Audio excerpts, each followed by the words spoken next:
যারা আমার সাথে তাদের সাক্ষাতের আশা পোষণ করে না তারা বলে, কত ভালো হতো যদি আমাদের কাছে আল্লাহ তাআলার পক্ষ থেকে কোনো ফেরেশতা নাজিল করা হতো, অথবা আমরা যদি আমাদের মালিককে নিজেদের চোখে দেখতে পেতাম।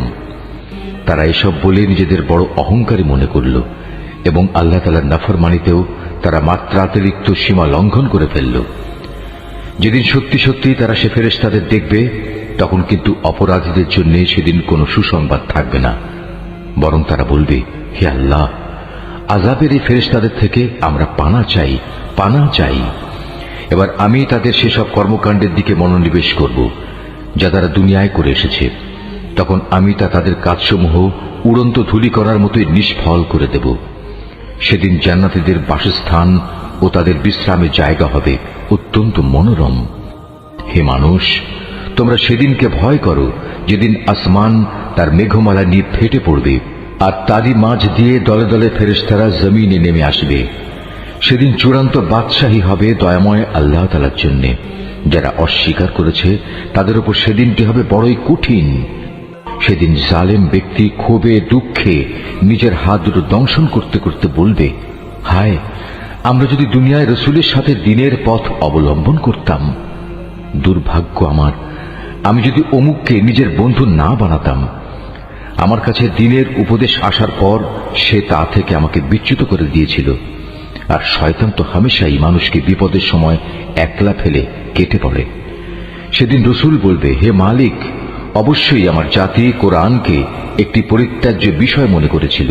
হে নবী, এভাবেই আমি প্রত্যেক যুগের অপরাধীদের প্রত্যেক নবীর দুশমন বানিয়ে থাকি। অতএব তুমি মনক্ষুণ্ণ হও না। তোমার পথ প্রদর্শন ও সাহায্য করার জন্য তোমার মালিকই যথেষ্ট। যারা কোরআন অস্বীকার করে তারা বলে, আচ্ছা, পুরো কোরআনটা তার উপর একবারে নাজিল হল না কেন? আসলে কোরআন তো এভাবেই নাজিল হওয়া উচিত ছিল, যাতে করে এ ওহী দ্বারা আমি তোমার অন্তরকে মজবুত করে দিতে পারি। এ কারণেই আমি একে থেমে থেমে নাজিল করেছি। তাছাড়া ওরা তোমার কাছে যে কোনো ধরনের বিষয় ও সমস্যা নিয়েই আসুক না কেন, আমি সাথে সাথেই তোমার কাছে এর একটা যথার্থ সমাধান এনে হাজির করতে পারি এবং প্রয়োজনে তার একটা সুন্দর ব্যাখ্যাও বলে দিতে পারি। এরা হচ্ছে সেসব লোক যাদের কিয়ামতের দিন মুখের উপর ভর দিয়ে জাহান্নামের সামনে জড়ো করা হবে। ওদের সে স্থানটি হবে অতি নিকৃষ্ট, আর ওরা নিজেরাও হবে অতিশয় পথভ্রষ্ট। অবশ্যই আমি মূসাকে তাওরাত গ্রন্থ দান করেছিলাম এবং তার ভাই হারুনকে তার সাথে তার সাহায্যকারী করেছিলাম। অতঃপর আমি তাদের বলেছিলাম, তোমরা উভয়েই আমার হিদায়াত নিয়ে এমন এক জাতির কাছে যাও যারা আমার আয়াত অস্বীকার করেছে। পরে আমাকে অস্বীকার করায় আমি তাদের সম্পূর্ণরূপে বিনাশ করে দিয়েছি। একইভাবে যখন নূহের সম্প্রদায়ও আমার রসুলদের মিথ্যা সাব্যস্ত করল, তখন আমি তাদের সবাইকে মহাপ্লাবনের পানিতে ডুবিয়ে দিয়েছি এবং আমি ওদের পরবর্তী মানুষদের জন্য শিক্ষণীয় বিষয় করে রেখেছি। আমি জালেমদের জন্য মর্মন্তুদ আযাব ঠিক করে রেখেছি। একই নিয়মে আমি ধ্বংস করে দিয়েছি আদ, সামুদ ও রাসের অধিবাসীদের এবং তাদের অন্তর্বর্তীকালীন আরো বহু সম্প্রদায়কেও। তাদের প্রত্যেকের কাছেই আমি আগের ধ্বংসপ্রাপ্ত জাতিসমূহের নিদর্শনসমূহ উপস্থাপন করেছি, যা দিয়ে আমি তাদের সতর্ক করেছিলাম। কিন্তু কেউই যখন সতর্কবাণী শুনল না, তখন আমি তাদের সবাইকে চূড়ান্তভাবে নির্মূল করে দিয়েছি। এরা তো সে জনপদ দিয়েই নিত্য আসা যাওয়া করে, যার উপর আযাবের বৃষ্টি বর্ষণ করা হয়েছিল। ওরা কি তা দেখছে না? আসল কথা হচ্ছে, এরা পুনরায় জীবিত হওয়ার কোনো আশাই পোষণ করে না। হে নবী, এরা যখন তোমাকে দেখে তখন তোমাকে কেবল ঠাট্টা বিদ্রুপের পাত্র রূপেই গণ্য করে বলে, এ কি সে লোক যাকে আল্লাহ তাআলা রসুল করে পাঠিয়েছেন? এ ব্যক্তিই তো আমাদের দেবতাদের ইবাদত থেকে আমাদের সম্পূর্ণ বিচ্যুতই করে দিত যদি আমরা তাদের উপর দৃঢ় প্রতিষ্ঠিত না থাকতাম। হ্যাঁ, তারা যখন আল্লাহ তাআলার আযাব স্বচক্ষে দেখতে পাবে, তখন ভালো করে জানতে পারবে কে তোমাদের মাঝে বেশি পথভ্রষ্ট ছিল। হে নবী, তুমি কি সে ব্যক্তির অবস্থা দেখোনি যে তার কামনা বাসনাকে নিজের মাবুদ বানিয়ে নিয়েছে? তুমি কি তার মতো ব্যক্তিকে সঠিক পথে আনার কোনো দায়িত্ব নিতে পারো? হে নবী, তুমি কি সত্যি মনে করো তাদের অধিকাংশ লোক তোমার কথা শোনে কিংবা এর মর্ম বোঝে? আসলে ওরা হচ্ছে পশুর মতো, বরং কোনো কোনো ক্ষেত্রে তারা আরো বেশি বিভ্রান্ত। হে নবী, তুমি কি তোমার মালিকের কুদরতের দিকে তাকিয়ে দেখো না কিভাবে তিনি ছায়াকে সর্বত্র বিস্তার করে রেখেছেন? তিনি ইচ্ছা করলে তা তো একই স্থানে স্থায়ী করে রাখতে পারতেন। অতঃপর আমি কিন্তু সূর্যকে তার উপর একটি স্থায়ী নির্ঘণ্ট বানিয়ে রেখেছি। পরে আমি ধীরে ধীরে তাকে আমার দিকে গুটিয়ে আনব। আল্লাহ তাআলাই তোমাদের জন্য রাতকে আবরণ, ঘুমকে আরাম ও দিনকে জেগে ওঠার সময় করে দিয়েছেন। তিনি তার বৃষ্টিরূপী রহমতের আগে সুসংবাদবাহী বায়ু প্রেরণ করেন, অতঃপর আসমান থেকে তার মাধ্যমে বিশুদ্ধ পানি বর্ষণ করেন, যেন তা দিয়ে তিনি মৃত ভূখণ্ডে জীবনের সঞ্চার করতে পারেন এবং তা দিয়ে তার সৃষ্ট অসংখ্য জীবজন্তু ও মানুষের পিপাসা নিবারণ করতে পারেন। পানি বিতরণ পরিকল্পনাকে আমি বারবার তাদের মাঝে সংঘটিত করি, যাতে করে তারা এ বিষয়টি থেকে শিক্ষা গ্রহণ করতে পারে। কিন্তু অধিকাংশ মানুষই আমার অকৃতজ্ঞতা ছাড়া অন্য কিছু করতে অস্বীকার করল। আমি ইচ্ছা করলে প্রতিটি জনপদে এক একজন সতর্ককারী পাঠাতে পারতাম। অতএব তুমি কাফেরদের এই অভিযোগের পেছনে পড়ো না। তুমি এ কোরআন দিয়ে তাদের প্রচন্ড মোকাবেলা করো। তিনি একই জায়গায় দুটো সাগর একসাথে প্রবাহিত করে রেখেছেন। একটি হচ্ছে মিষ্ট ও সুপেয়, আরেকটি লোনা ও ক্ষার বিশিষ্ট। উভয়ের মাঝখানে তিনি একটি সীমারেখা বানিয়ে রেখেছেন। সত্যি এটি একটি অনতিক্রম্য ব্যবধান। তিনি সে মহান সত্তা যিনি মানুষকে এক বিন্দু পানি থেকে পয়দা করেছেন, অতঃপর তিনি তাকে রক্ত সম্পর্ক দ্বারা পরিবার বন্ধন ও বৈবাহিক বন্ধন দ্বারা জামাই শ্বশুরে পরিণত করেছেন। তোমার মালিক প্রভূত ক্ষমতাবান। এ সবকিছু সত্ত্বেও তারা আল্লাহর বদলে এমন সবকিছুর ইবাদত করে যা না তাদের কোনো উপকার করতে পারে, না তাদের কোনো ক্ষতি করতে পারে। আসলে প্রতিটি কাফের ব্যক্তি নিজের মালিকের মোকাবেলায় বিদ্রোহেরই সাহায্যকারী হয়ে থাকে। হে নবী, আমি তো তোমাকে কেবল জান্নাতের সুসংবাদ দাতা ও জাহান্নামের সতর্ককারী রূপেই পাঠিয়েছি। তুমি এদের বলো, আমি তো তোমাদের কাছ থেকে এজন্য কোনো পারিশ্রমিক দাবি করছি না। হ্যাঁ, আমি চাই তোমাদের প্রতিটি ব্যক্তি যেন তার মালিক পর্যন্ত পৌঁছার সঠিক রাস্তা অবলম্বন করে। হে নবী, তুমি সেই চিরঞ্জীব সত্তার উপর নির্ভর করো যার মৃত্যু নেই। তুমি তাঁরই সপ্রশংস পবিত্রতা ও মহিমা ঘোষণা করো। তিনি তার বান্দাদের গুনাহ খাতা সম্পর্কে সম্যক ওয়াকিফাল। তিনি মহান আল্লাহ তাআলা, যিনি আকাশমণ্ডলী, পৃথিবী ও ওদের মধ্যবর্তী সমস্ত কিছু 6 দিনে সৃষ্টি করেছেন। অতঃপর তিনি তার আরশে সমাসীন হন। তিনি অতি দয়াবান আল্লাহ। তার মর্যাদা সম্পর্কে সে লোককে তুমি জিজ্ঞেস করো যে এ সম্পর্কে অবগত আছে। এই আয়াতটি যিনি তেলাওয়াত করবেন এবং যিনি এই আয়াতটির তেলাওয়াত শুনবেন, তাদের সবাইকে এখানে একটি সাজদা আদায় করতে হবে। এটা ওয়াজিব। যখন ওদের বলা হয় তোমরা দয়াময় আল্লাহ তাআলার প্রতি সাজদা অবনত হও, তখন তারা বলে, দয়াময় আল্লাহ আবার কে? যাকেই তুমি সিজদা করতে বলবে তাকেই কি আমরা সিজদা করব? বস্তুত তোমার আহ্বান তাদের বিদ্বেষ বরং আরো বাড়িয়ে দিয়েছে। কত মহান সেই সত্তা যিনি আসমানে অসংখ্য গম্বুজ বানিয়েছেন। এরই মাঝে তিনি আবার পয়দা করেছেন প্রদীপ সম একটি সূর্য এবং একটি জ্যোতির্ময় চাঁদ। তিনি রাত ও দিনকে পরস্পরের অনুগামী করেছেন তাদের জন্য যারা এসব কিছু থেকে শিক্ষা গ্রহণ করতে কিংবা সেজন্য আল্লাহর কৃতজ্ঞতা জ্ঞাপন করতে চায়। দয়াময় আল্লাহ তাআলার বান্দা তো হচ্ছে তারা যারা জমিনে নেহায়েত বিনম্রভাবে চলাফেরা করে এবং যখন জাহেল ব্যক্তিরা অশালীন ভাষায় তাদের সম্বোধন করে তখন তারা নেহায়েত প্রশান্তভাবে জবাব দেয়। যারা তাদের মালিকের উদ্দেশ্যে সাজদাবনত হয়ে ও দণ্ডায়মান থেকে তাদের রাতগুলো কাটিয়ে দেয়। যারা বলে, হে আমাদের মালিক, তুমি আমাদের থেকে জাহান্নামের আযাব দূরে রেখো, কেননা তার আযাব হচ্ছে নিশ্চিত বিনাশ। তদুপরি আশ্রয় ও থাকার জন্য তা হবে একটি নিকৃষ্ট জায়গা। তারা যখন ব্যয় করে তখন অপব্যয় যেমন করে না, তেমনি কোনো প্রকার কার্পণ্যও তারা করে না, বরং তাদের ব্যয় সব সময় এ দুয়ের মধ্যবর্তী একটি ভারসাম্যমূলক অবস্থায় অবস্থান করে। যারা আল্লাহ তাআলার সাথে অন্য কোনো মাবুদকে ডাকে না, যথার্থ কারণ ব্যতি রেখে যাকে হত্যা করতে আল্লাহ তাআলা নিষেধ করেছেন তাকে যারা হত্যা করে না, উপরন্তু যারা ব্যভিচার করে না, যে ব্যক্তি এসব অপরাধ করবে সে তার গুনাহের শাস্তি ভোগ করবে। কিয়ামতের দিন তার জন্য এ শাস্তি আরো বাড়িয়ে দেয়া হবে। সেখানে সে অপমানিত হয়ে চিরকাল পড়ে থাকবে। কিন্তু যারা এসব থেকে তওবা করেছে, আল্লাহর উপর ঈমান এনেছে এবং নেক আমল করেছে, আল্লাহ তাআলা এমন সব লোকদের পেছনের গুনাহসমূহ তাদের নেক আমল দ্বারা বদলে দেবেন। আল্লাহ তাআলা ক্ষমাশীল ও পরম দয়ালু। যে ব্যক্তি তওবা করে এবং নেক আমল করে, সে এর দ্বারা সম্পূর্ণত আল্লাহ অভিমুখী হয়ে পড়ে। দয়াময় আল্লাহ তাআলার নেক বান্দা তারাও যারা মিথ্যা সাক্ষ্য দেয় না। ঘটনাচক্রে যদি কোনো অযথা বিষয়ের তারা সম্মুখীন হয়ে যায়, তাহলে একান্ত ভদ্রতার সাথে তারা সেখান থেকে সরে পড়ে। এরা হচ্ছে এমন কিছু লোক, তাদের কাছে যখন তাদের মালিকের কোনো আয়াত পড়ে কোনো কিছু স্মরণ করানো হয়, তখন তারা তার উপর অন্ধ ও বধির হয়ে দাঁড়িয়ে থাকে না। যারা বলে, হে আমাদের মালিক, তুমি আমাদের স্বামী, স্ত্রী ও সন্তান সন্ততিদের থেকে আমাদের জন্য চোখের শীতলতা দান করো, উপরন্তু তুমি আমাদের পরহেজগার লোকদের ইমাম বানিয়ে দাও।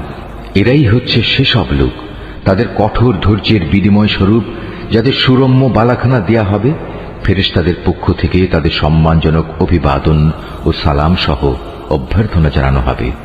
সেখানে তারা চিরকাল থাকবে। কত উৎকৃষ্ট সে জায়গা আশ্রয় নেওয়ার জন্যে, কত সুন্দর সে জায়গা থাকার জন্যে। হে নবী, তুমি এদের বলো, তোমরা যদি তাকে না ডাকো, তবু আমার মালিক তোমাদের মোটেই পরোয়া করবেন না। যদি তোমরা তাকে ডাকো, তবে তা তোমাদেরই কল্যাণ বয়ে আনবে।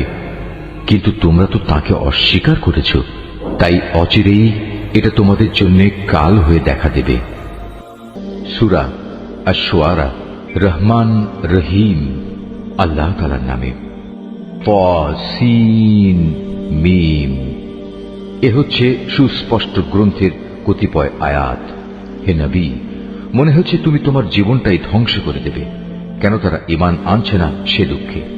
অথচ আমি চাইলে এদের উপর আসমান থেকে এমন একটি নিদর্শন নাজিল করতে পারি, যা দেখে তাদের গর্দান তার দিকে ঝুঁকে পড়বে।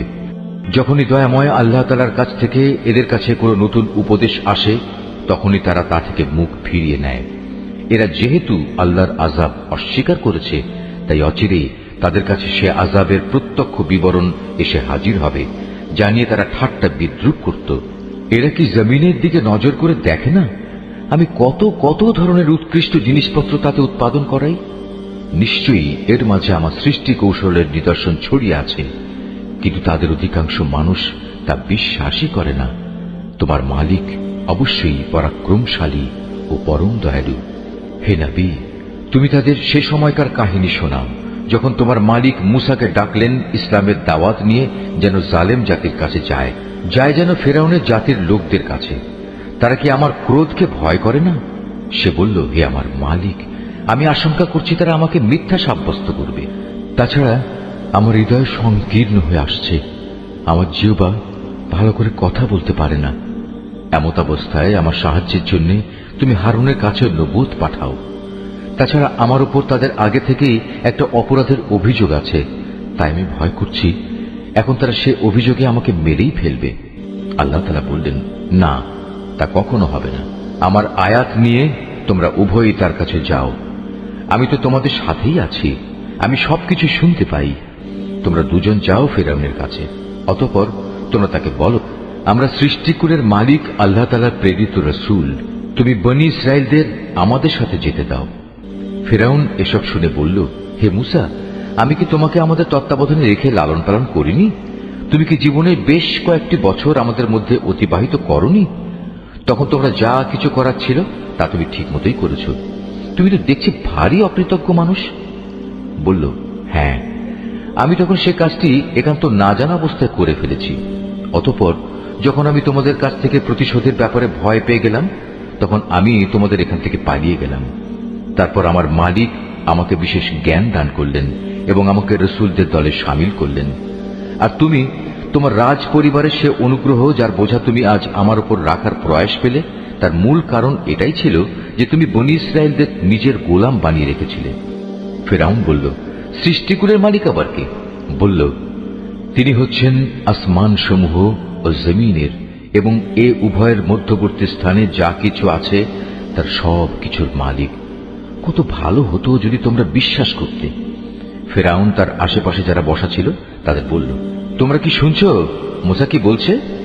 সে বলল, তিনি তোমাদের মালিক এবং তোমাদের পূর্বপুরুষদেরও মালিক।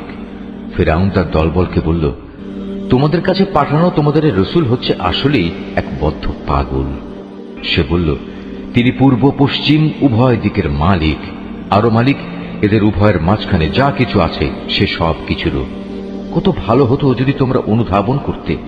সে বলল, হে মুসা, যদি তুমি আমাকে বাদ দিয়ে অন্য কাউকে মাবুদ হিসেবে গ্রহণ করো তাহলে আমি অবশ্যই তোমাকে জেলে ভরব। সে বলল, আমি যদি তোমার সামনে নবুয়তের সুস্পষ্ট কোনো দলিল প্রমাণ হাজির করি তবুও কি তুমি এমনটি করবে? সে বলল, যাও নিয়ে এসো সে দলিল প্রমাণ, যদি তুমি তোমার দাবিতে সত্যবাদী হও। অতঃপর সে তার লাঠি জমিনে নিক্ষেপ করল। তৎক্ষণাৎ তা একটি দৃশ্যমান অজগর হয়ে গেল।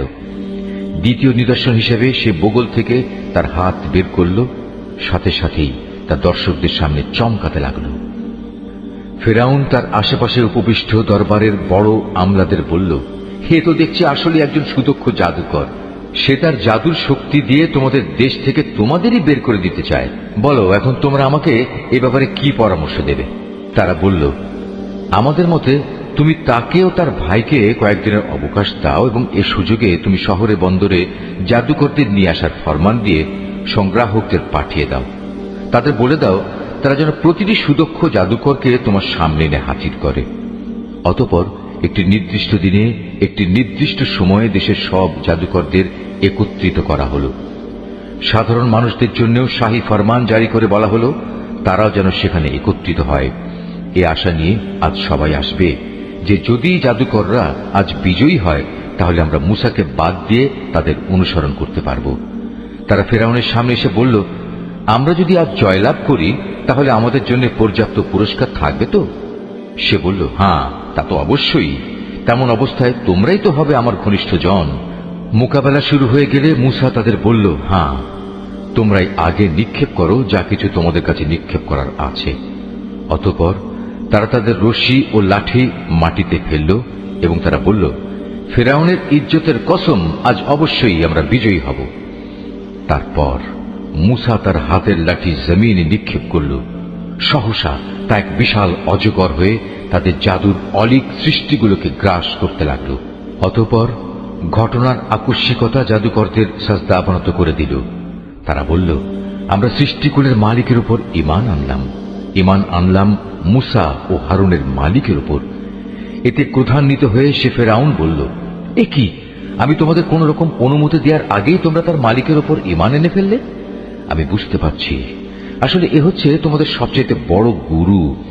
এই তোমাদের সবাইকে জাদু শিক্ষা দিয়েছে। অতি সত্বর তোমরা তোমাদের অবস্থা জানতে পারবে। আমি তোমাদের হাত ও পা বিপরীত দিক থেকে কেটে দেব। অতঃপর আমি তোমাদের সবাইকে একে একে শুলে চড়াবো। তারা বলল, এতে আমাদের কোনো ক্ষতি নেই। তুমি যাই করো, আমরা তো একদিন আমাদের মালিকের কাছেই ফিরে যাব। আমরা আশা করব সেদিন আমাদের মালিক আমাদের জাদু সংক্রান্ত এসব গুনাহ খাতা মাফ করে দেবেন, কেননা আমরাই এ দলের মাঝে সবার আগে ঈমান এনেছি। রুকু 4। অতঃপর আমি মুসার কাছে ওহী পাঠিয়ে বললাম, রাত থাকতে থাকতেই তুমি আমার বান্দাদের নিয়ে এ জনপদ থেকে বেরিয়ে যাও। সাবধান থেকো, ফিরআউনের পক্ষ থেকে তোমাদের অবশ্যই অনুসরণ করা হবে। ইতিমধ্যে ফিরআউন সৈন্য জড়ো করার জন্য শহরে বন্দরে সংগ্রাহক পাঠিয়ে দিল। সে বলল, এরা তো হচ্ছে একটি ক্ষুদ্র দল মাত্র। এরা আমাদের অনেক ক্রোধের উদ্রেক ঘটিয়েছে, অথচ এদের মোকাবেলায় আমরা হচ্ছে একটি সম্মিলিত সেনাবাহিনী। আমি ধীরে ধীরে এবার তাদের উদ্যানমালা ও ঝর্ণাধারা সমূহ থেকে বের করে আনলাম তাদের সঞ্চিত ধনভাণ্ডার ও সুরম্য প্রাসাদ সমূহ থেকে। এভাবেই ঘটনাটা সংঘটিত হল। আমি বনী ইসরায়েলদের ফিরআউন ও তাদের লোকজনদের ফেলে আসা জিনিসপত্রের মালিক বানিয়ে দিলাম। তারা সূর্যোদয়ের প্রাক্কালেই তাদের পশ্চাৎ ধাবন করল। এক পর্যায়ে যখন একদল আরেক দলকে দেখে ফেলল, তখন মুসার সাথীরা বলে উঠল, আমরা বুঝি এখনই ধরা পড়ে যাব। সে বলল, না, কিছুতেই নয়। আমার সাথে অবশ্যই আমার মালিক রয়েছেন। তিনি আমাকে এই সংকট থেকে বেরিয়ে যাবার একটা পথ অবশ্যই বাতলে দেবেন। অতঃপর আমি এই বলে মুসার কাছে ওহী পাঠালাম, তুমি তোমার লাঠি দ্বারা সমুদ্রে আঘাত হানো। মুসা তার লাঠি সমুদ্রে ফেলার পর তা ফেটে দুভাগ হয়ে গেল এবং এর প্রতিটি ভাগ এত বড় ছিল যেমন উঁচু উঁচু একটা পাহাড়। এবার আমি অপর দলটিকে এই জায়গার কাছে নিয়ে এলাম। ঘটনার সমাপ্তি এভাবে হল। আমি মূসা ও তার সকল সাথীকে ফেরাউন থেকে উদ্ধার করলাম। অতঃপর আমি অপর দলটিকে সাগরে ডুবিয়ে দিলাম। অবশ্যই এ ঘটনার মাঝে শিক্ষার নিদর্শন আছে, কিন্তু তাদের অধিকাংশ মানুষ তো আল্লাহ তাআলার উপর ঈমানই আনে না। তোমার মালিক অবশ্যই পরাক্রমশালী ও পরম দয়ালু। হে নবী, তুমি ওদের কাছে ইব্রাহিমের ঘটনাও বর্ণনা করো, যখন সে তার পিতা ও তার জাতির লোকদের এ মর্মে জিজ্ঞেস করেছিল, তোমরা সবাই কার ইবাদত করো? তারা বলল, হ্যাঁ, আমরা মূর্তির ইবাদত করি। নিষ্ঠার সাথে আমরা তাদের ইবাদতে মগ্ন থাকি। সে বলল, বলো তো, তোমরা যখন তাদের ডাকো, তারা কি তোমাদের কোনো কথা শুনতে পায়? অথবা তারা কি তোমাদের কোনো উপকার করতে পারে, কিংবা পারে কি তোমাদের কোনো ক্ষতি করতে? তারা বলল, না, তা পারে না, তবে আমরা আমাদের বাপদাদাদের এরূপে এদের ইবাদত করতে দেখেছি। সে বলল, তোমরা কি কখনো তাদের ব্যাপারটা একটু চিন্তা ভাবনা করে দেখেছো, যাতে তোমরা ইবাদত করো? তোমরা নিজেরা যেমনি করছো, তোমাদের আগের লোকেরাও তেমনি করেছে। এভাবে যাদের ইবাদত করা হচ্ছে, তারা সবাই হচ্ছে আমার দুশমন। তবে সৃষ্টিকুলের মালিক ছাড়া তিনি আমার বন্ধু। তিনি আমাকে পয়দা করেছেন, অতঃপর তিনি আমাকে অন্ধকারে চলার পথ দেখিয়েছেন। তিনি আমাকে আহার্য দেন, তিনি আমার পানীয় সরবরাহ করেন। আর আমি যখন রোগাক্রান্ত হই, তখন তিনি আমাকে রোগ মুক্ত করেন। তিনি আমার মৃত্যু ঘটাবেন, তিনি আমাকে আবার নতুন জীবন দেবেন। শেষ বিচারের দিন তাঁর কাছ থেকে আমি এ আশা করব, তিনি আমার গুনাহসমূহ মাফ করে দেবেন। অতঃপর ইব্রাহিম দোয়া করল, হে আমার মালিক, তুমি আমাকে জ্ঞান দান করো এবং আমাকে তোমার নেককার মানুষদের সাথে মিলিয়ে রেখো, এবং আগামী প্রজন্মের কাছে তুমি আমার স্মরণ অব্যাহত রেখো। আমাকে তুমি তোমার নেয়ামতে ভরা জান্নাতের অধিকারীদের মধ্যে শামিল করে নিও। আমার পিতাকে হেদায়েতের তৌফিক দিয়ে তুমি মাফ করে দাও, কেননা সে গুমরাহীদের একজন। আমাকে তুমি সেদিন অপমানিত করো না, যেদিন সব মানুষদের পুনরায় জীবন দেয়া হবে। সেদিন তো কারো ধন সম্পদ কাজে লাগবে না, না সন্তান সন্ততি কারো কাজে আসবে। অবশ্য যে আল্লাহর কাছে একটি বিশুদ্ধ অন্তর নিয়ে হাজির হবে, তার কথা আলাদা। সেদিন জান্নাতকে পরহেজগার লোকদের একান্ত কাছে নিয়ে আসা হবে এবং জাহান্নামকে গুনাহগারদের জন্য উন্মোচিত করে দেয়া হবে। তখন তাদের বলা হবে, বলো, এখন কোথায় তারা? দুনিয়ার জীবনে যাদের তোমরা ইবাদত করতে, যাদের তোমরা আল্লাহ তাআলাকে বাদ দিয়ে ইবাদতের জন্য ডাকতে, আজ তারা তোমাদের কোন রকম সাহায্য করতে পারবে কি? না তারা নিজেদের আল্লাহর আযাব থেকে আজ বাঁচাতে পারবে? অতঃপর যাদের তারা মাবুদ বানাতো, তারা এবং গুমরা মানুষ যারা তাদের ইবাদত করত, সবাইকে সেখানে অধোমুখী করে নিক্ষেপ করা হবে। নিক্ষেপ করা হবে ইবলিসের সমুদায় বাহিনীকেও। সেখানে গিয়ে তারা নিজেরা এক মহা বিতর্কে লিপ্ত হবে এবং প্রত্যেকেই নিজ নিজ মাবুদদের বলবে, আল্লাহ তাআলার কসম, আমরা দুনিয়াতে সুস্পষ্ট গুমরাহিতে নিমজ্জিত ছিলাম। বিশেষ করে যখন আমরা সৃষ্টিকুলের মালিক আল্লাহ তাআলার সাথে তোমাদেরও তার সমকক্ষ মনে করতাম। আসলে এসব বড় বড় গুনার ব্যক্তিরাই আমাদের পথভ্রষ্ট করে দিয়েছে। হায়, আজ আমাদের পক্ষে কথা বলার কেউই রইল না। না আছে এমন কোন শরীর বন্ধু যে আল্লাহ তাআলার কাছে সুপারিশ পেশ করতে পারে। কত ভালো হতো যদি আমাদের আরেকবার দুনিয়ায় পাঠিয়ে দেয়া হতো, তাহলে অবশ্যই আমরা ঈমানদার হয়ে যেতাম। নিঃসন্দেহে এ ঘটনার মাঝেও শিক্ষার বহু নিদর্শন রয়েছে, কিন্তু তাদের অধিকাংশ লোক তো ঈমানই আনে না। নিশ্চয়ই তোমার মালিক পরাক্রমশালী ও পরম দয়ালু। নূহের জাতির লোকেরাও আমার রসুলদের মিথ্যা সাব্যস্ত করেছিল। যখন তাদেরই ভাই নূহ এসে তাদের বলল, হে আমার জাতি, তোমরা কি আল্লাহ তাআলাকে ভয় করো না? নিঃসন্দেহে আমি তোমাদের জন্য একজন বিশ্বস্ত রসুল। অতএব তোমরা একমাত্র আল্লাহ তাআলাকে ভয় করো এবং আমার আনুগত্য করো। আমি এ দাওয়াত পৌঁছানোর জন্য তোমাদের কাছে কোনো পারিশ্রমিক দাবি করি না। আমার যা পারিশ্রমিক তা তো রব্বুল আলামিনের কাছে মজুদ রয়েছে। সুতরাং তোমরা আল্লাহ তাআলাকে ভয় করো এবং আমার আনুগত্য করো। তারা বলল, আমরা কিভাবে তোমার উপর ঈমান আনব, যখন আমরা দেখতে পাচ্ছি কতিপয় নিচু লোক তোমার আনুগত্য স্বীকার করে নিয়েছে। সে বলল, ওরা কে কি কাজ করে তা আমার জানার বিষয় নয়। তাদের কাজের হিসাব গ্রহণ করা আমার দায়িত্ব নয়। এটা তো সম্পূর্ণ আমার মালিকের ব্যাপার। কত ভালো হতো এ কথাটা যদি তোমরাও বুঝতে পারতে। এটা আমার কাজ নয় যে যারা ঈমান আনবে নিম্নমানের মানুষ হওয়ার কারণে আমি তাদের আমার কাছ থেকে তাড়িয়ে দেব। আমি তো একজন সতর্ককারী ছাড়ার কিছুই নই। তারা বলল, হে নূহ, যদি তুমি এই কাজ থেকে ফিরে না আসো তাহলে তোমাকে পাথর মেরে হত্যা করা হবে। সে বলল, হে আমার মালিক, তুমি দেখতে পাচ্ছ কিভাবে আমার জাতি আমাকে মিথ্যাবাদী সাব্যস্ত করল। তুমি আমার এবং তাদের মাঝে একটা ফয়সালা করে দাও। তুমি আমাকে এবং আমার সাথে যেসব ঈমানদার মানুষরা আছে তাদের সবাইকে এদের ফিতনা থেকে উদ্ধার করো। আমি তার এ দোয়া কবুল করলাম। তাকে এবং তার সঙ্গী সাথী যারা ভরা নৌকায় তার সাথে আরোহী ছিল তাদের মহাপ্লাবন থেকে বাঁচিয়ে দিলাম। অতঃপর অবশিষ্ট লোকদের আমি ডুবিয়ে দিলাম। এ ঘটনার জন্যেও একটি শিক্ষণীয় নিদর্শন আছে, কিন্তু এদের মধ্যে অধিকাংশ লোক তো ঈমানই আনে না। অবশ্যই তোমার মালিক, তিনি তো মহাপরাক্রমশালী এবং পরম দয়ালু। আদ সম্প্রদায়ের লোকেরাও তাদের রসুলদের মিথ্যা প্রতিপন্ন করেছিল। যখন তাদেরই একজন শুভাকাঙ্ক্ষী ভাই এসে তাদের বলল, হে আমার জাতির লোকেরা, এ কি হলো তোমাদের? তোমরা কি আল্লাহ তাআলাকে ভয় করবে না? আমি হচ্ছে তোমাদের জন্য একজন বিশ্বস্ত রসুল। অতএব তোমরা আল্লাহ তাআলাকে ভয় করো এবং আমার আনুগত্য করো। আমি তো এই কাজের জন্য তোমাদের কাছে কোনো প্রতিদান চাই না। আমার প্রতিদান তো রব্বুল আলামিন আল্লাহ তাআলার কাছে মজুদ রয়েছে। তোমরা প্রতিটি উঁচু স্থানের স্মৃতিসৌধ হিসেবে বড় বড় ঘর বানিয়ে নিচ্ছ, যা তোমরা একান্ত অপচয় হিসেবেই করছো। এমন নিপুণ শিল্পকর্ম দিয়ে প্রাসাদ বানাচ্ছ যা দেখে মনে হয় তোমরা বুঝি এ পৃথিবীতে চিরদিন থাকবে। অপরদিকে তোমরা যখন কার উপর আঘাত হানো, সে আঘাত হানো অত্যন্ত নিষ্ঠুর স্বেচ্ছাচারী হিসেবে। অতএব তোমরা আল্লাহ তাআলাকে ভয় করো এবং আমার আনুগত্য করো। তোমরা ভয় করো তাকে যিনি তোমাদের এমন সবকিছু দিয়ে সাহায্য করেছেন যা তোমরা ভালো করেই জানো। তিনি চতুষ্পদ জন্তু জানোয়ার সন্তান সন্ততি দিয়ে তোমাদের সাহায্য করেছেন সুরম্য উদ্যানমালা ও ঝর্ণা ধারা দিয়ে। সত্যি আমি এসব অকৃতজ্ঞ আচরণের কারণে তোমাদের জন্য একটি কঠিন দিনের শাস্তির ভয় করছি। তারা বলল, হে নবী, তুমি আমাদের কোনো উপদেশ দাও কিংবা না দাও, উভয়টাই আমাদের জন্য সমান। তোমার এসব কথা আগের লোকদের নিয়ম নীতি ছাড়া আর কিছু নয়। আসলে আমরা কখনো আযাব প্রাপ্ত হব না। অতঃপর তারা তাকে মিথ্যা সাব্যস্ত করল। আমিও তাদের সম্পূর্ণ ধ্বংস করে দিলাম। মূলত এই ঘটনার মাঝেও রয়েছে শিক্ষণীয় নিদর্শন। তা সত্ত্বেও এদের অধিকাংশ মানুষ ঈমান আনে না।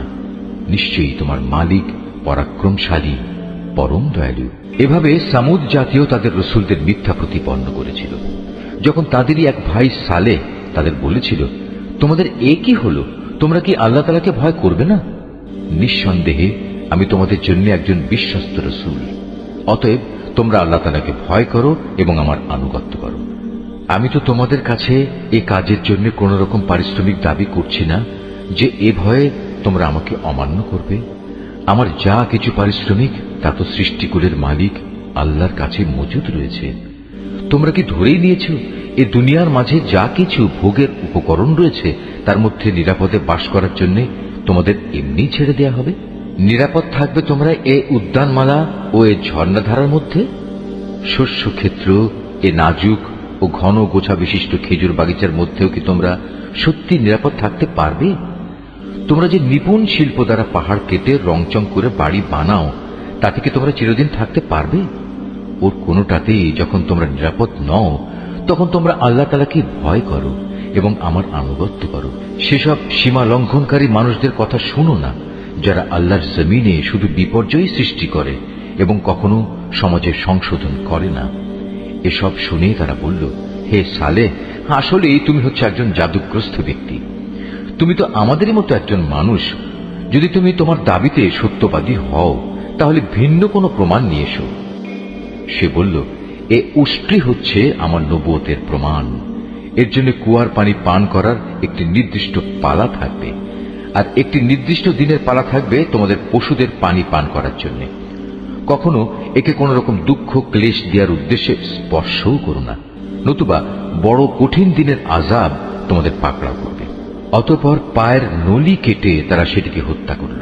তখন কঠিন শাস্তি দেখে তারা ভীষণভাবে অনুতপ্ত হল।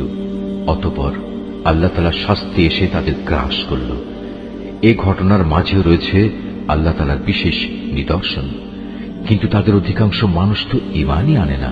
নিঃসন্দেহে তোমার মালিক মহাপরাক্রমশালী, পরম দয়ালু। একইভাবে লুতের জাতীয় আল্লাহর রসুলদের অস্বীকার করেছে। যখন তাদের ভাই লুত এসে তাদের বলল, এ কি হলো তোমাদের? তোমরা কি আল্লাহর আযাবকে ভয় করবে না? নিঃসন্দেহে আমি হচ্ছি তোমাদের জন্য একজন বিশ্বস্ত রসুল। অতএব তোমরা আল্লাহ তাআলাকে ভয় করো এবং আমার আনুগত্য করো। আমি তো এই কাজের জন্য তোমাদের কাছে কোনো বিনিময় চাচ্ছি না। আমার বিনিময় তো দুনিয়া জাহানের মালিক আল্লাহর দরবারেই মজুদ রয়েছে। এ কি হলো তোমাদের? জৈবিক প্রয়োজন পূরণের জন্য তোমরা দুনিয়ার পুরুষগুলোর কাছেই যাও, অথচ তোমাদের মালিক তোমাদের এই প্রয়োজনের জন্য তোমাদের স্ত্রীদের পয়দা করে রেখেছেন। তাদের তোমরা পরিহার করে এর নোংরা কাজে লিপ্ত থাকো। তোমরা আসলেই এক মারাত্মক সীমা লঙ্ঘনকারী জাতি। তারা বলল, হে লূত, যদি তুমি তোমার এসব ওয়াজ নসিহত থেকে নিবৃত না হও তাহলে তুমি হবে বহিষ্কৃতদের একজন। সে বলল, দেখো, আমি তোমাদের এই নোংরা কাজ অত্যন্ত ঘৃণা করি। এবার লূত আল্লাহ তাআলাকে বলল, হে আমার মালিক, তারা যা কিছু করে তুমি আমাকে এবং আমার পরিবার পরিজনকে সেসব ঘৃণিত কাজ থেকে বাঁচাও। অতঃপর আমি লূত ও তার পরিবার পরিজনদের সকলকে উদ্ধার করলাম, তার পরিবারের এক পাপী বৃদ্ধাকে বাদ দিয়ে। সে উদ্ধারের সময় পেছনেই থেকে গেল এবং আযাবে নিমজ্জিত হয়ে গেল। অতঃপর অবশিষ্ট সবাইকেই আমি সম্পূর্ণ ধ্বংস করে দিলাম। তাদের উপর আমি আযাবের বৃষ্টি বর্ষণ করলাম। যাদের ভীতি প্রদর্শন করা হয়েছিল তাদের জন্য কত নিকৃষ্ট ছিল সেই আযাবের বৃষ্টি। এই ঘটনার মাঝেও রয়েছে শিক্ষণীয় নিদর্শন, কিন্তু তাদের অধিকাংশই ঈমান আনে না। নিঃসন্দেহে তোমার মালিক মহাপরাক্রমশালী, পরম দয়ালু। আইকার অধিবাসীরাও আগত রসুলদের অস্বীকার করেছিল। যখন শোয়েব তাদের বলেছিল, হে আমার জাতি, তোমরা কি আল্লাহ তাআলাকে ভয় করবে না? নিঃসন্দেহে আমি হচ্ছি তোমাদের জন্য একজন বিশ্বস্ত রসুল। সুতরাং তোমরা আল্লাহ তাআলাকে ভয় করো এবং আমার আনুগত্য করো। আমি যে তোমাদের ডাকছি এজন্য আসলে আমি তোমাদের কাছ থেকে কোনো পারিশ্রমিক দাবি করছি না, কারণ আমার পারিশ্রমিক যা তা তো সৃষ্টিকুলের মালিক আল্লাহ তাআলার কাছেই মজুদ রয়েছে। হে মানুষ, মাপের সময় তোমরা পুরোপুরি মেপে দেবে। মাপে কম দিয়ে তোমরা ক্ষতিগ্রস্ত লোকদের দলভুক্ত হয়েও না। ওজন করার সময় পাল্লা ঠিক রেখে ওজন করবে। মানুষদের পাওনা কখনো কম দেবে না এবং দুনিয়ায় খামাখা ফিতনা ফাসাদ সৃষ্টি করো না। ভয় করবে তাকে যিনি তোমাদের এবং তোমাদের আগে যারা গত হয়ে গেছে তাদের সবাইকে সৃষ্টি করেছেন। তারা বলল, হে শোয়েব, তুমি তো দেখছি জাদুগ্রস্ত ব্যক্তিদেরই অন্তর্ভুক্ত। তুমি তো আমাদেরই মতো মানুষ। আমরা মনে করি তুমি মিথ্যাবাদীদেরই অন্তর্ভুক্ত। হ্যাঁ, তুমি যদি নবী হওয়ার দাবিতে সত্যবাদী হও তাহলে যাও, আসমান ভেঙে এর একটি টুকরো আমাদের উপর ফেলে দাও। সে বলল, যা কিছু উদ্ভট দাবি তোমরা করছো আমার মালিক তা ভালো করে জানেন। অতঃপর তারা তাকে মিথ্যা সাব্যস্ত করল। পরিণামে মেঘাচ্ছন্ন দিনের এক ভীষণ আযাব তাদের পাকড়াও করল। এ ছিল সত্যি এক কঠিন আযাব। এই ঘটনার মাঝেও শিক্ষার নিদর্শন আছে, কিন্তু মানুষদের অনেকেই এর উপর ঈমান আনে না। নিঃসন্দেহে তোমার মালিক মহাপরাক্রমশালী ও পরম দয়ালু। হে নবী, অবশ্যই এই কোরআনটা রব্বুল আলামিনের নাজিল করা একটি গ্রন্থ। একজন বিশ্বস্ত ফেরেশতা আমারই আদেশে এটা নাজিল করেছে তোমারই মনের উপর, যাতে করে তুমিও সতর্ককারী নবীদের একজন হতে পারো। একে নাজিল করা হয়েছে সুস্পষ্ট আরবি ভাষায়। আগের উম্মতদের কাছে নাজিল করা কিতাবসমূহে অবশ্যই এটি উল্লিখিত আছে। এটা কি এদের জন্য দলিল নয় যে বনী ইসরায়েলের আলেমরাও এর সম্পর্কে পূর্ণ অবগত আছে? যদি আমি এ কোরআনকে আরবির বদলে অন্য কোনো অনারবের ওপর তার ভাষায় নাজিল করতাম, তারপর সে অনারব ব্যক্তি তাদের কাছে এসে এটা কিতাব পাঠ করত, অতঃপর ভাষাগত অজুহাত তুলে এর উপর তারা মোটেই ঈমান আনত না। এভাবেই আমি এ বিষয়টি নাফরমান অপরাধীদের অন্তরে প্রবেশ করিয়ে দিয়েছি। তারা কখনো এর উপর ঈমান আনবে না যতক্ষণ না তারা কোনো কঠিন আযাব নিজেদের চোখে দেখতে পাবে। আর সে আযাব কিন্তু তাদের কাছে আসবে একান্ত আকস্মিকভাবেই, তারা কিছুই টের পাবে না। তখন তারা বলবে, আমাদের কি কিছু সময়ের জন্য অবকাশ দেয়া হবে না? অথচ সে লোকগুলোই একসময় আযাব ত্বরান্বিত করতে চেয়েছিল। তুমি এ বিষয়টা চিন্তা করে দেখেছ কি? যদি আমি তাদের অনেক দিন ধরে পার্থিব ভোগবিলাস ভোগ করতেও দিই, তারপর যে আযাব সম্পর্কে তাদের ওয়াদা করা হয়েছিল তা যদি সত্যি তাদের কাছে এসে পড়ে, তাহলে এই যে বৈষয়িক বিলাস তারা ভোগ করছিল তা সব কি কোনো কাজে লাগবে? আমি কাফেরদের কোন জনপদকেই ধ্বংস করিনি যার জন্য পূর্বেই কোনো সতর্ককারী নবী পাঠানো হয়নি। তা হচ্ছে সুস্পষ্ট উপদেশ। আর আমি তো জালেম নই যে সতর্ক না করেই তাদের ধ্বংস করে দেব। এ কোরআন কোন শয়তান নাজিল করেনি। ওরা এ কাজের যোগ্যও নয়, না তারা তেমন কোনো ক্ষমতা রাখে। তাদের তো ওহী শোনা থেকেও বঞ্চিত রাখা হয়েছে। অতএব তুমি কখনো আল্লাহ তাআলার সাথে অন্য কোনো মাবুদকে ডেকো না, নতুবা তুমিও শাস্তিযোগ্য হয়ে পড়বে। হে নবী, তুমি তোমার নিকটতম আত্মীয় স্বজনদের আল্লাহ তাআলার আযাব থেকে ভয় দেখাও। যে ব্যক্তি ঈমান নিয়ে তোমার অনুবর্তন করবে, তুমি তার প্রতি স্নেহের আচরণ করো। আবার যদি কেউ তোমার সাথে নাফরমানি করে, তাহলে তুমি তাকে বলে দাও, তোমরা আল্লাহ তাআলার সাথে যে আচরণ করছো তার পরিণামের জন্য আমি কিন্তু মোটেই দায়ী নই। তাদের অবাধ্য আচরণে তুমি মনক্ষুণ্ণ হইও না, তুমি বরং সর্বোচ্চ পরাক্রমশালী ও দয়ালু আল্লাহ তাআলার উপরই ভরসা করো, যিনি তোমাকে দেখতে থাকেন যখন তুমি নামাজে দাঁড়াও, এবং সিজদাকারীদের মাঝে তোমার ওঠা বসাও তিনি দেখেন। অবশ্যই তিনি সব কিছু শোনেন, সব কিছু জানেন। হে নবী, আমি কি তোমাকে বলে দেব শয়তান কার উপর সাওয়ার হয়? শয়তান তো সাওয়ার হয় প্রতিটি ঘোর মিথ্যাবাদী ও পাপী মানুষদের উপর। ওরা শয়তানের কথা শোনার জন্য কান পেতে থাকে, আর তাদের অধিকাংশই হচ্ছে নিরেট মিথ্যাবাদী। আমার নবী কবি নয়। কবিরা তো অধিকাংশই পথভ্রষ্ট হয়। কবিদের অনুসরণ করে আরো কতিপয় গোমরা ব্যক্তি। তুমি কি দেখতে পাও না, ওরা কল্পনার হাওয়ায় চড়ে প্রতিটি ময়দানে উদ্ভ্রান্তের মতো ঘুরে বেড়াচ্ছে। এরা এমন কথা অন্যদের বলে যা তারা নিজেরা করে না। তবে যারা আল্লাহর উপর ঈমান আনে ও সেই অনুযায়ী নেক কাজ করে এবং বেশি করে আল্লাহ তাআলাকে স্মরণ করে, তাদের কথা আলাদা। তাদের উপর জুলুম করার পরেই কেবল তারা আত্মরক্ষামূলক প্রতিশোধ গ্রহণ করে।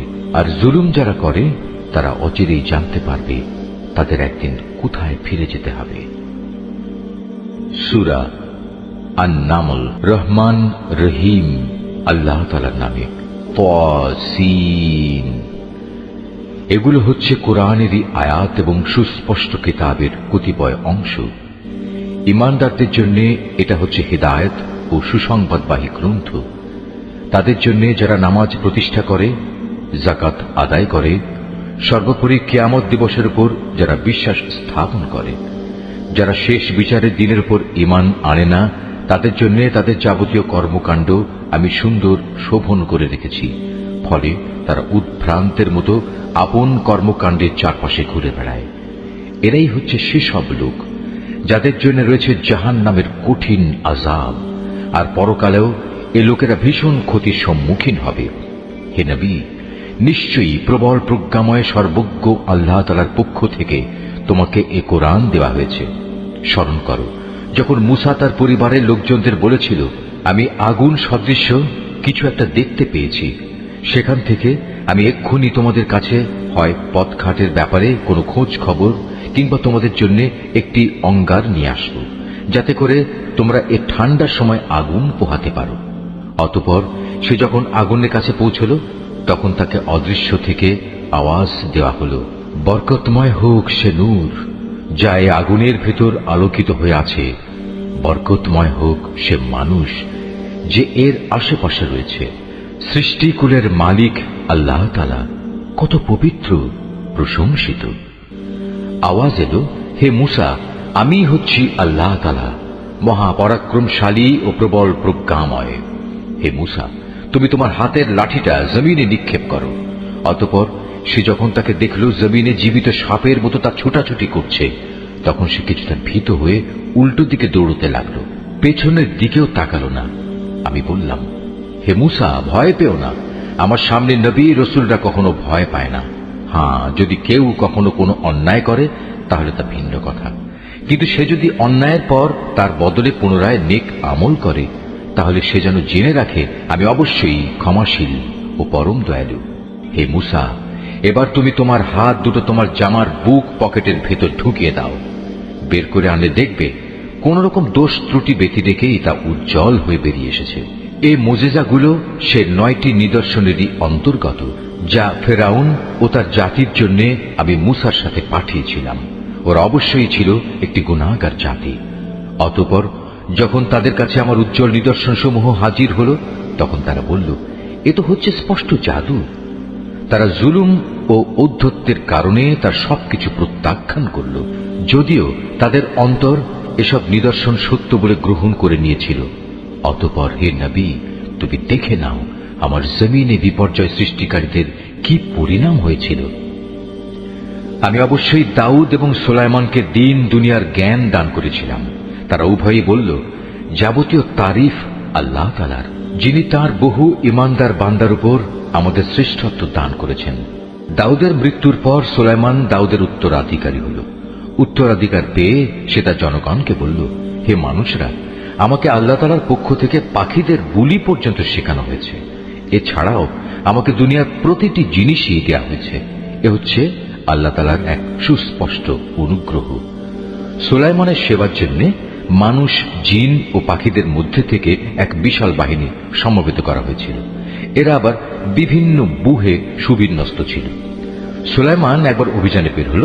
তারা যখন পিপিলিকা অধ্যুষিত উপত্যকায় পৌঁছল, তখন একটি স্ত্রী পিপিলিকা তার স্বজনদের বলল, হে পিপিলিকার দল, তোমরা দ্রুত নিজ নিজ গর্তে ঢুকে পড়ো। দেখো, এমন যেন না হয় সুলাইমান ও তার বাহিনী নিজেদের সম্পূর্ণ অজান্তে তোমাদের পায়ের নিচে পিষে ফেলবে। তার কথা শুনে সুলাইমান একটু মৃদু হাসি হাসল এবং বলল, হে আমার মালিক, তুমি আমাকে তৌফিক দাও যাতে করে এই পিপিলিকাটির ব্যাপারেও আমি অমনোযোগী না হই, এবং আমাকে ও আমার পিতা মাতাকে তুমি যেসব নিয়ামত দান করেছ, আমি যেন বিনয়ের সাথে তার কৃতজ্ঞতা আদায় করতে পারি। আমি যেন এমন সব নেক কাজ করতে পারি যা তুমি পছন্দ করো। অতঃপর তুমি তোমার অনুগ্রহ দিয়ে আমাকে তোমার নেককার মানুষদের অন্তর্ভুক্ত করে নাও। একবার সে তার পাখি বাহিনী পর্যবেক্ষণ করতে শুরু করল এবং এক পর্যায়ে বলল, কি ব্যাপার, হুদহুদ নামক পাখিটা দেখছি না যে? সে কি আজ সত্যি অনুপস্থিত? হয় সে এই অনুপস্থিতির কোনো পরিষ্কার কারণ নিয়ে আমার কাছে হাজির হবে, না হয় তাকে আমি অবহেলার জন্য কঠিন শাস্তি দেব, অথবা বিদ্রোহ প্রমাণিত হলে তাকে আমি হত্যাই করে ফেলব। এই খোঁজাখুঁজির পর বেশিক্ষণ সময় অতিবাহিত হয়নি। সেই পাখিটি ছুটে এসে বলল, হে বাদশাহ, আমি এমন এক খবর জেনেছি যা তুমি এখনো অবগত হওনি। আমি তোমার কাছে সাবা জাতির একটি নিশ্চিত খবর নিয়ে এসেছি। আমার অনুপস্থিতির এ হচ্ছে কারণ। আমি সেখানে এক রমণীকে দেখেছি, তাদের উপর সে রাজত্ব করছে। দেখে মনে হলো তাকে দুনিয়ার সব কয়টি জিনিসই বুঝিয়ে দেওয়া হয়েছে। তদুপরি তার কাছে আছে বিরাট এক সিংহাসন। আমি তাকে এবং তার জাতিকে দেখলাম, তারা আল্লাহ তাআলাকে বাদ দিয়ে সূর্যকে সিজদা করছে। মূলত শয়তান তাদের এসব পার্থিব কর্মকাণ্ড তাদের জন্য শোভন করে রেখেছে এবং সে তাদের সৎ পথ থেকেও নিবৃত্ত করেছে। ফলে ওরা হেদায়েত লাভ করতে পারছে না। শয়তান তাদের বাধা দিয়েছে যেন তারা আল্লাহ তাআলাকে সিজদা করতে না পারে, যিনি আসমান সমূহ ও জমিনের উদ্ভিদ সহ সব গোপন জিনিস বের করে আনেন। তিনি জানেন তোমরা যা কিছু গোপন করো এবং যা কিছু প্রকাশ করো। এই আয়াতটি যিনি তেলাওয়াত করবেন এবং যিনি এই আয়াতটির তেলাওয়াত শুনবেন, তাদের সবাইকে এখানে একটি সিজদা আদায় করতে হবে। এটা ওয়াজিব। আল্লাহ তাআলা ব্যতীত কোনো মাবুদ নেই। তিনিই হচ্ছেন মহান আরশের অধিপতি। এটা শুনে সে বলল, হ্যাঁ, আমি এক্ষুনি দেখছি। তুমি কি সত্য কথা বলছো, না তুমি মিথ্যাবাদীদের একজন? তুমি আমার এই চিঠি নিয়ে যাও, এটা তাদের উপর অর্পণ করো, তারপর তাদের কাছ থেকে কিছুক্ষণের জন্য সরে থেকো। অতঃপর তুমি দেখো তারা কি উত্তর দেয়। সুলাইমানের চিঠি পেয়ে সাবা জাতির মহিলা সম্রাজ্ঞী পরিষদদের দিকে বলল, হে আমার পারিষদরা, আমার কাছে একটি গুরুত্বপূর্ণ চিঠি পাঠানো হয়েছে। তা এসেছে সুলাইমানের কাছ থেকে এবং তা লেখা হয়েছে রহমান রহিম আল্লাহ তাআলার নামে। চিঠির বক্তব্য হচ্ছে, তোমরা আমার অবাধ্যতা করো না এবং আনুগত্য স্বীকার করে তোমরা আমার কাছে হাজির হও। চিঠি পড়ে সে রানী বলল, হে আমার পারিষদরা, আমার এই বিষয়ে তোমরা আমাকে একটা অভিমত দাও। আমি তো কোনো ব্যাপারে চূড়ান্ত কোনো আদেশ দেই না যতক্ষণ না তোমরা সে সিদ্ধান্তের পক্ষে সাক্ষ্য প্রদান না করো। তারা বলল, এ কথা ঠিক, আমরা অনেক শক্তিশালী ও কঠোর যোদ্ধা, কিন্তু তারপরেও সুলাইমানের সাথে বিদ্রোহের ঝুঁকি নেওয়ার ব্যাপারে সিদ্ধান্ত গ্রহণের চূড়ান্ত ক্ষমতা তো তোমারই হাতে।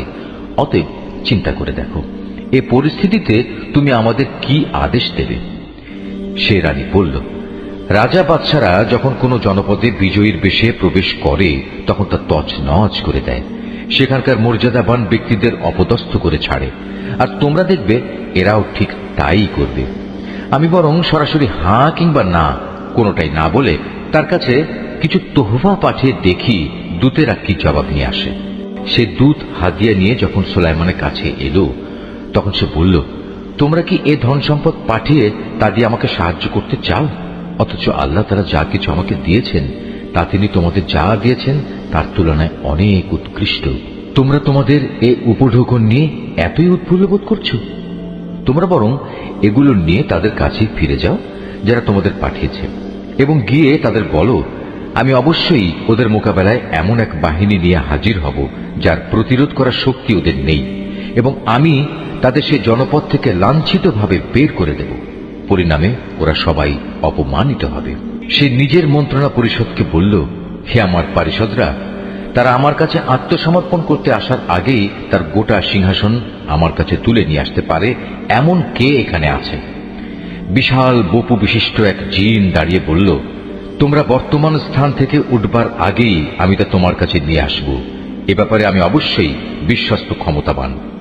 আরেক জিন, যার কাছে আল্লাহ তাআলার কিতাবের কিছু বিশেষ জ্ঞান ছিল, দাঁড়িয়ে বলল, হে বাদশাহ, তোমার চোখের পলক ফেলার আগেই আমি তা এনে তোমার কাছে নিয়ে আসব। কথা শেষ না হতেই সে যখন দেখল তার সিংহাসন সব কিছু সহ তার সামনে দাঁড়ানো, তখন সে বলল, এ তো হচ্ছে আসলে আমার মালিকের অনুগ্রহ। এর মাধ্যমে তিনি আমার পরীক্ষা নিতে চান। এর মাধ্যমে তিনি দেখতে চান আমি কি শুকর আদায় করি না নাশকরি করি। মূলত যে ব্যক্তি আল্লাহ তাআলার কৃতজ্ঞতা আদায় করে সে তো করে তার নিজের কল্যাণের জন্যই, আর যে ব্যক্তি তা প্রত্যাখ্যান করে সে যেন জেনে রাখে তোমার মালিক সব ধরনের অভাব থেকে মুক্ত ও একান্ত মহানুভব। সে বলল, তোমরা এবার তার সিংহাসনের আকৃতিটা একটু বদলে দাও, আমরা দেখি সে সত্যি তার টের পায় কিনা, না সেও তাদের দলে সামিল হয়ে যায় যারা পথের দিশা পায় না। অতঃপর যখন সে রানী এলো তখন তাকে জিজ্ঞেস করা হলো, তোমার সিংহাসন কি দেখতে এমন ধরনের ছিল? সে বলল, হ্যাঁ, মনে হয় এই ধরনেরই ছিল। আসলে এই ঘটনার আগেই আমাদের কাছে সঠিক জ্ঞান এসে গেছে এবং আমরা সে মর্মে আত্মসমর্পণ করেছি। তাকে যে জিনিসটি ঈমান আনতে এ যাবৎ বাধা দিয়ে রেখেছিল তা ছিল আল্লাহ তাআলাকে বাদ দিয়ে অন্যের গোলামি করা। তাই এতদিন পর্যন্ত সে ছিল কাফের সম্প্রদায়ের অন্তর্ভুক্ত। অতঃপর তাকে বলা হলো, যাও এবার প্রাসাদে প্রবেশ করো। সে যখন প্রাসাদের আয়নাসম বারান্দা দেখল তখন তার মনে হলো এ যেন স্বচ্ছ জলাশয়, এবং এটা মনে করেই সে তার উভয় হাঁটু পর্যন্ত কাপড় টেনে তুলে ধরল। তার আচরণ দেখে সে সুলাইমান বলল, এটি হচ্ছে স্ফটিক নির্মিত প্রাসাদ। সে মহিলা বলল, হে আমার মালিক, আমি এতদিন আমার নিজের উপর জুলুম করে এসেছি। আজ আমি আনুগত্যের স্বীকৃতি দিয়ে সুলাইমানের সাথে আল্লাহ রাব্বুল আলামিনের উপর ঈমান আনলাম। আমি সামুদ জাতির কাছে তাদের ভাই সালেহকে পাঠিয়েছিলাম। সে বলেছিল, তোমরা এক আল্লাহ তাআলার ইবাদত করো। এ আহ্বানের সাথে সাথে তার জাতির লোকেরা মোমেন ও কাফের এই দুদলে বিভক্ত হয়ে পরস্পর বিতর্কে লিপ্ত হয়ে গেল। সে বলল, এ কি হলো তোমাদের? তোমরা কেন ঈমানের কল্যাণের পরিবর্তে আযাবের অকল্যাণ ত্বরান্বিত করতে চাইছো? কেন তোমরা আল্লাহ তাআলার কাছে ক্ষমা প্রার্থনা করছো না? এতে করে তোমাদের উপর অনুগ্রহ করা হতে পারে। এসব শুনে তারা বলল, তোমাকে এবং তোমার সাথে যারা আছে তাদের সবাইকে আমরা আমাদের দুর্ভাগ্যের কারণ হিসেবেই দেখতে পেয়েছি। একথা শুনে সে বলল, আসলে তোমাদের শুভাশুভ সবই তো আল্লাহ তাআলার এখতিয়ারে। মূলত তোমরা এমন এক দলের লোক যাদের আল্লাহ তাআলার পক্ষ থেকে পরীক্ষা করা হচ্ছে।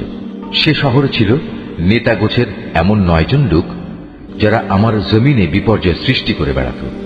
সংশোধনমূলক কোনো কাজই তারা করত না। একদিন তারা একজন আরেকজনকে বলল, চলো আমরা আল্লাহর নামে সবাই কসম করি, আমরা রাতের বেলায় তাকে ও তার ঈমানদার সাথীদের মেরে ফেলব। অতঃপর তদন্তে এলে আমরা তার উত্তরাধিকারীকে বলবো, তার পরিবার পরিজনকে হত্যা করার সময় আমরা তো সেখানে উপস্থিত ছিলামই না। আমরা অবশ্যই সত্য কথা বলছি। তারা যখন সালেহকে মারার জন্য এই চক্রান্ত করছিল তখন আমিও তাকে রক্ষা করার জন্য এমন এক কৌশল বের করলাম যা তারা বিন্দু মাত্র বুঝতে পারেনি। হে নবী, আজ তুমি দেখো তাদের চক্রান্তের কি পরিণাম হয়েছে। আমি তাদের এবং তাদের জাতির সবাইকে ধ্বংস করে দিয়েছি। চেয়ে দেখো, এ হচ্ছে তাদের ঘর বাড়ি, তাদেরই জুলুমের কারণে তা জনশূন্য বিরান হয়ে পড়ে আছে। অবশ্যই এই ঘটনার মাঝে জ্ঞানবান মানুষদের জন্য শিক্ষার অনেক নিদর্শন রয়েছে। যারা আল্লাহ তাআলার উপর ঈমান এনেছে এবং আল্লাহ তাআলাকে ভয় করেছে, আমি তাদের আমার আযাব থেকে মুক্তি দিয়েছি। আর হে নবী, তুমি লূতের কথাও এদের স্মরণ করাও, যখন সে তার জাতিকে বলল, তোমরা কেন অশ্লীল কাজ করছো, অথচ তোমরা এর পরিণাম ভালো করেই দেখতে পাচ্ছ। তোমরা কি তোমাদের যৌন তৃপ্তির জন্য নারীকে বাদ দিয়ে পুরুষের কাছেই আসবে? মূলত তোমরা হচ্ছে একটি মূর্খ জাতি। তার জাতির লোকদের কাছে এর শুধু এইটুকু উত্তরই ছিল, লূত পরিবারকে তোমাদের এই জনপদ থেকে বের করে দাও, কেননা এরা কয়েকজন হচ্ছে একটু বেশি ভালো মানুষ। পরিশেষে আমি তাকে ও তার পরিবার পরিজনকে আযাব থেকে উদ্ধার করলাম, তবে তার স্ত্রীকে নয়। তাকে আমি পেছনে পড়ে থাকা আযাবে নিমজ্জিত মানুষদের সাথে সামিল করে নিয়েছিলাম। অতঃপর যারা পেছনে রয়ে গেছে তাদের উপর আমি গজবের বৃষ্টি নাজিল করলাম। যাদের ভীতি প্রদর্শন করা হয়েছিল তাদের জন্য এই বৃষ্টি, যা সেদিন ভীত সন্ত্রস্ত এই জাতির উপর পাঠানো হয়েছিল, কতই না নিকৃষ্ট ছিল। রুকু 5।